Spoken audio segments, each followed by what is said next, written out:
Donc, Bismillah ar-Rahman ar-Rahim. On va commencer, Inch'Allah, par parler un peu de l'histoire de la Kaaba.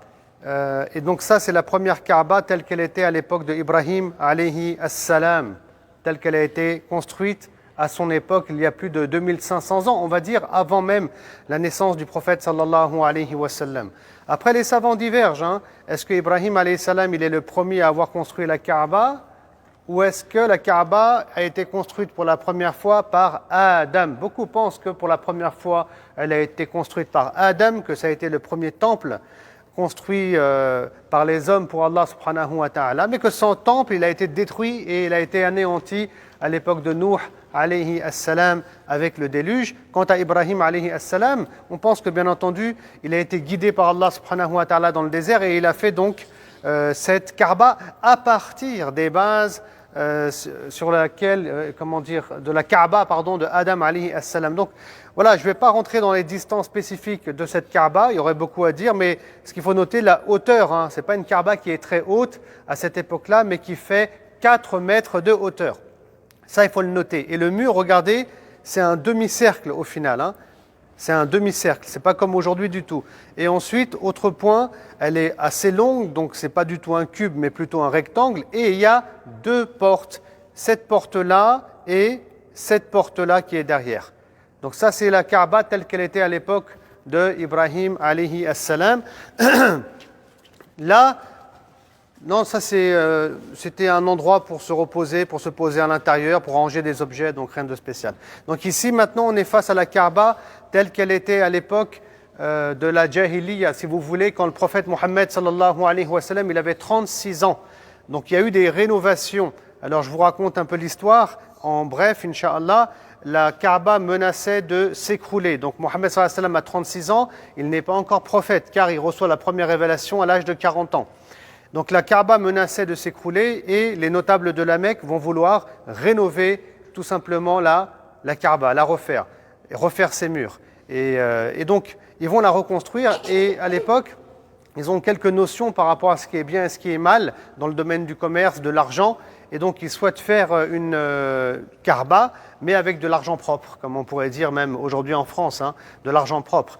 Et donc finalement, ils ne vont pas en avoir assez forcément pour refaire la Kaaba telle qu'elle était à l'époque de Ibrahim alayhi as-salam. Donc ils vont la faire sous cette forme-là. Donc, alors c'est quoi les changements qui ont eu lieu? Je vais vous montrer.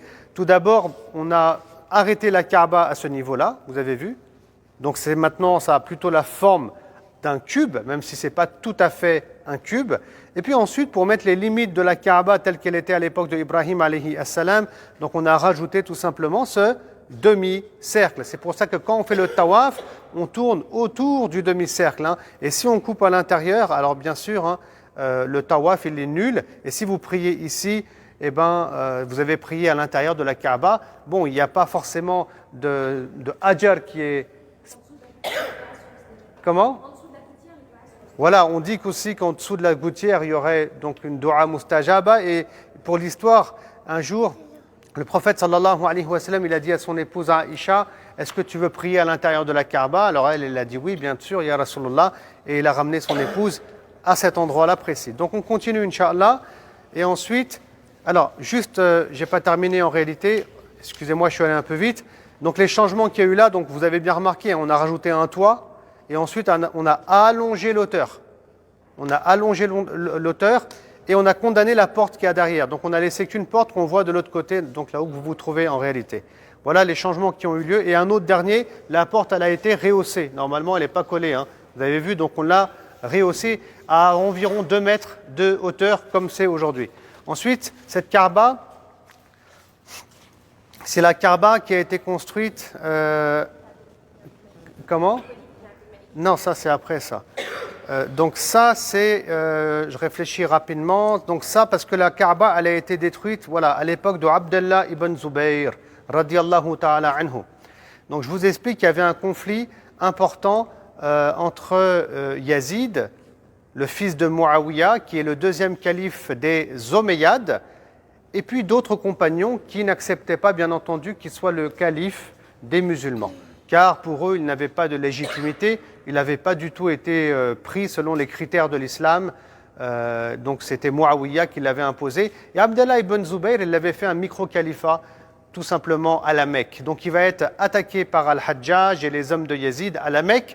Et malheureusement, comment? Donc malheureusement, ce qui va se passer, c'est que la Kaaba, à cette occasion-là, elle va être anéantie et elle va être détruite, tout simplement. Et donc ensuite va venir, si vous voulez, donc le moment de la reconstruire. Et Abdallah ibn Zubayr, il est toujours présent, il n'est pas mort lors de cet événement. Et donc il va reconstruire la Kaaba.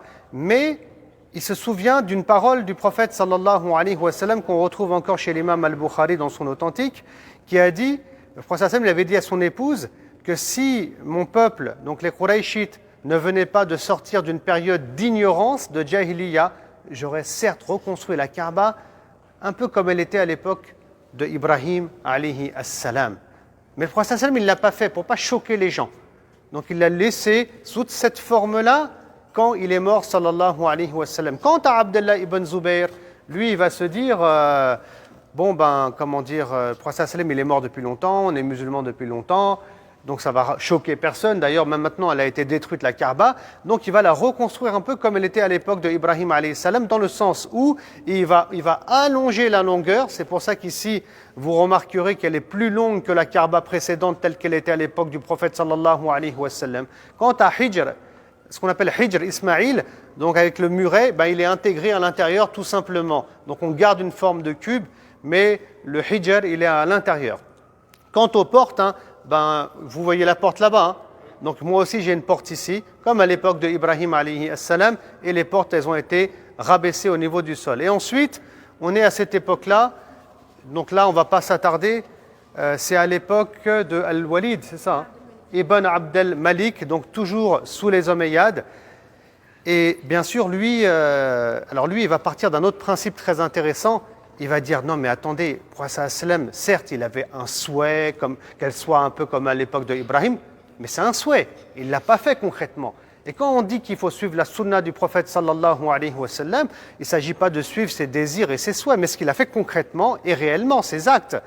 Et donc, pour lui, il faut reconstruire la Kaaba comme elle était à l'époque du prophète sallallahu alayhi wa sallam, car la sunna, c'est les paroles, les actes réels du prophète sallallahu alayhi wa sallam et ses approbations. Donc il va la détruire pour la reconstruire comme elle était à l'époque donc du prophète sallallahu alayhi wa sallam. Et après, il y en a d'autres qui vont vouloir, dans leur ijtihad, reconstruire la Kaaba comme elle était à l'époque de Abdallah ibn Zubayr. Mais les savants, comme l'imam Malik et d'autres, ils vont dire non, on risque de perdre tout respect envers la Kaaba, et donc on va arrêter de jouer avec, on arrête de la toucher, et depuis ce jour-là, elle a cette forme-là.